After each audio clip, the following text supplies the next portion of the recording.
बारंबार नीट और यूजी परीक्षा विभ्राट होने सुप्रीमकोर्ट अतीत में तीव्र भर्सना करते भी एनटीए कर्तृपक्ष सुधुरी नहांती जहां नहीं आज बर्षिंट कांग्रेस वरिष्ठ विधायक तारा प्रसाद बाहिनीपति तारा कहते गत 10 वर्ष में 89 थर प्रश्नपत्र लीक है दुखर कथा से केंद्र सरकार किंतु चिंता नहीं गतकाली सुप्रीमकोर्ट नीट प्रश्नपत्र लीक प्रसंग में केंद्र सरकार को भर्सना कर आम राज्यर 20 बीजेपी सांसद प्रतिनिधित्व करछन्ते किंतु सेमानकर पार्टी मध्य खोलुना लोकसभा विरोधी दल नेता राहुल गांधी बारंबार केंद्र सरकार को प्रश्न पचारछन्ते किंतु केंद्र सरकार पक्षर कौन उत्तर मिलुनी जो ब्लैक लिस्टेड कंपनी को नीट प्रश्नपत्र प्रस्तुत करने को दायित्व देछि ताको तुरंत प्रत्याहार करा जाऊ 4 लाख छात्र छात्री भविष्य सठिक पदक्षेप नियंतु बोली कांग्रेस दाबी करिछि।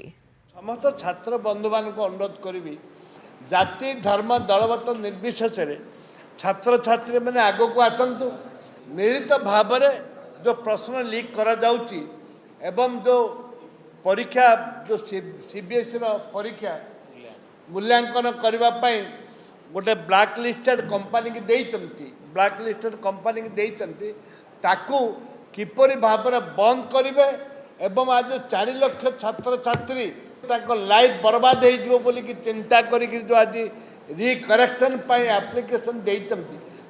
किपरि भाव सुविधा करा जाय पारिबो सेहिथि सरकार सचेतन दरकार।